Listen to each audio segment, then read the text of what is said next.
So after spending 2 days here, or 1 day and a half here in Dillon Beach, I'm ready to head on out. So, but before I do that, look at the view now. The sun came out finally, and so here I am with the truck still ready to leave, so I can go and get ready for the next set of trailers or tiny homes. But I want to pre-trip my truck here, make sure that oil and all the mechanical components are still decent. So here I am unhooking my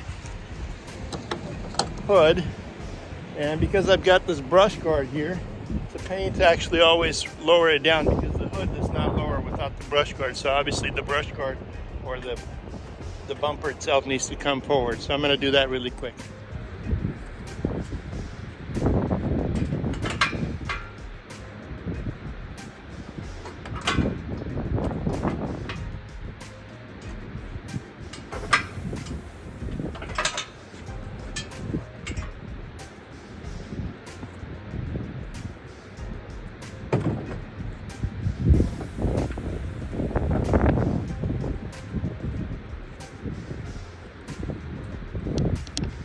Got the engine open up.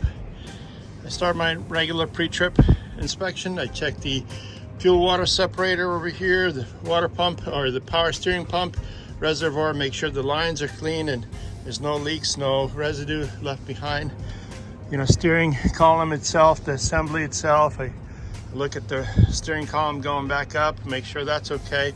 Look at to make sure that I got enough coolant back up there and it's in the right level. It's level, looks like it's perfectly. Now this vehicle right now, it's been sitting for some time and it's been cold, so it's good to check the oil when it's leveled, and the truck is leveled obviously, and you want to check to see the level of the oil. Now this oil has been replaced about 20,000 miles ago, and so it needs a new upgrade or a new basically filter change and fuel change, and oil change. So it basically needs to be serviced. So I'm going to check the oil now to see how it's doing. First time in a few thousand miles, but I keep on looking here for residue. Anyway, these injectors were replaced and they were leaking initially, and now I'm looking to make sure that the warranty and the labor and the work was done right and there's no leaks around it. There's some rust back there that needs to be taken care of at some point. But generally, you're looking for leakage, for loss of liquids, for drips, for loose items, things of that nature. And none of it is visible on this side, of course, and hopefully not on the other side either. At the same time, you look at the tire tread to make sure you've got still good tread on the front, on the steering axles and steering wheels. You look to make sure that your brake chambers are still in place, and then of course you're going to go back on the other side and inspect that as well, tires as well. Make sure there's no lug nuts loose, rust around the lug nuts. Of course the wheel, make sure that there's no damage to the wheel. Sometimes with other trucks, some of the other drivers run over some things, and so you want to look at the wheel assembly in the inside and outside as well. The same kind of thing, frame itself, the turbo itself, make sure there's no visible residue from the turbo itself. You want to make sure this other component back here was changed as well, and that looks pretty good. You can see the old residue that was left behind. Of course, the alternator, starter, the belts, make sure the belts are still tight. There's no signs of visible loose or frayed cables, all those things that normally people look at. It's good to look at them before we take off. Now there's some moisture that left behind because of the travels through the rain and weather, but generally this engine looks fairly well. It is well maintained, and so we're going to go now and check the oil. So just like with anything else, you got to have a rag. You pull your oil stick out, you clean it. This is the end here that you want to look for.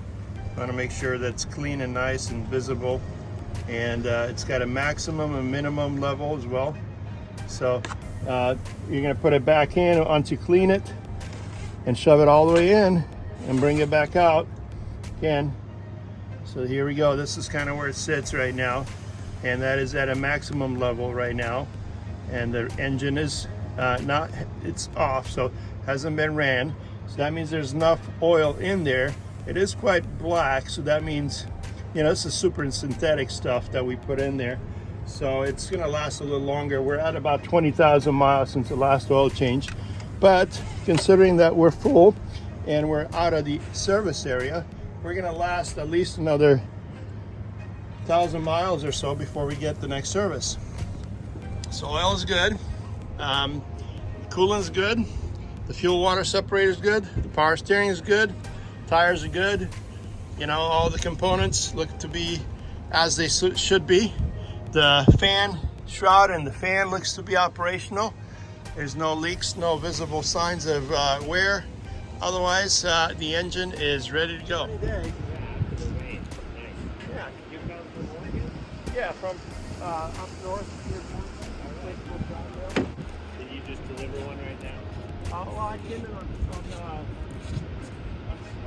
Friday night, Saturday morning, and then the next one is not available until Monday, so I have to wait until, you know, because there's no point in me going anywhere. Yeah. So this is a perfect place. Is that where they are built, up in Oregon? Yeah, they're coming out of Eugene. Really cool. A place called True Form. True Form Tiny, it's called. Yeah. They manufacture them. They do quite a few over months. Yeah. And then they stack them, and then we deliver them for them. They did a great job on it. Yeah. Nice. These are some of the designs. Yeah. They have a variation there.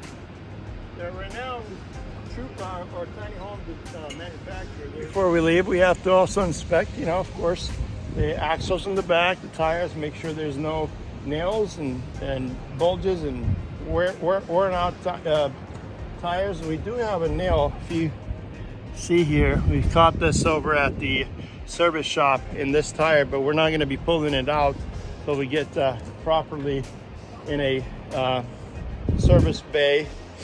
So that tire has a nail, but it's going to hold out. You can see it from the distance. It doesn't cause a problem. It's deep inside. Fifth wheel still intact. There's grease on it. We got this bracket still. This is for the gooseneck fifth wheel adapter. And of course, the bumper hitch assembly. We always inspect this because we never know how it's doing until, you know, it is welded onto the frame and bracketed to the frame. It's supposed to hold 50,000 pounds. Supposedly this bracket assembly to the frame itself. It's welded, bracketed, and bolted in place. And then you've got the ball here that we need to grease up a little bit. But you know, I like to grease it because, you know, it's smoother for the tiny homes and structures that we pull. Generally, this is a pretty strong steel support deal, but you know, just like the fifth wheel up above, there should be a little bit of grease. So I usually spray a little WD-40 on it. Again, tires in between the dualies, you look at that, the airbags. We make sure the spare tires are on the back there where the tiny homes are still in place. The chains are in place, and of course the back itself, and the front and the siding. We look all that over before we take off. A mud flap is an important thing.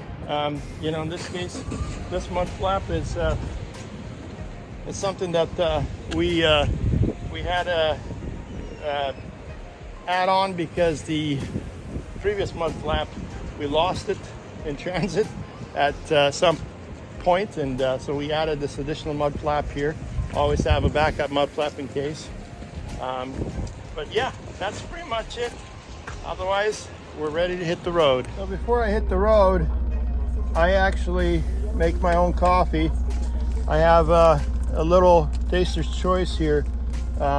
It's a house blend that I also pack with me all the time, and this, I get a fresh hot water cup from a local vendor nearby, which usually it's just the coffee, the cost of the cup. And so I add this to my hot water, right? So this is Taster's Choice House Blend Instant Coffee. it's very good. It works great. I mean, I like it, and I always have a cup of coffee every single day, only because of my health conditions in the past have, I guess, required me to maintain a balance of coffee and various other foods. So, you know, for those of you guys that are watching, I went through some health issues. That's what brought me back to work. I was retired, and being retired, here, by the way, just Coffee Mate creamer, adding that. I usually put 2 of those guys in there. But going back is I was semi-retired and started getting sick. And because of the conditions of, just a little splash there, of my health, the doctors and myself and my family, we believed that it was best for me to return back to work. So you can't really stay, if you've been working all your life and then you decide to retire because, you know, whatever reasons, it's hard to stay home and not do anything. And so I had some health issues that affected me, and because of that, I decided that, you know what, I'm going to return back to work, drink a cup of coffee every single day, be productive, be busy, be resourceful in whatever ways. By the way, I'm adding a little bit of sugar. This is I think this is stevia. So stevia is obviously not real sugar, but between stevia and the creamer, the coffee should be almost perfect as my wife makes it. She does a great job in making coffee for me. Unfortunately, when I'm on the road, I have to make my own. I think I've tried coffee out there in various forms, you know, machines that have percolated the coffee and people that have said that they've done the best. Honestly, my body doesn't seem to take the heavy caffeine doses. So this instant coffee that I make here is actually very good. In addition to that, I also have these Red Mill, Bob's Red Mill. These are great for you know, morning breakfast. You add hot water or milk. In this case, I added a little bit of water, and it's kind of soaking it up. But I'm going to add a little bit of milk from my fridge over here. Now I've got a fridge that maintains my. So here's my milk going in there, and so that instant oats along with the coffee is what my breakfast will be sustaining my body with today, this morning. So that is what I've got going. Truck is running. We're all ready to go, and we should be hitting the road or heading out on the road, I'd rather say. Right up ahead, you can see a grouping of these sequoia trees that are just, you know, hundreds of years old, but maybe thousands, I don't know.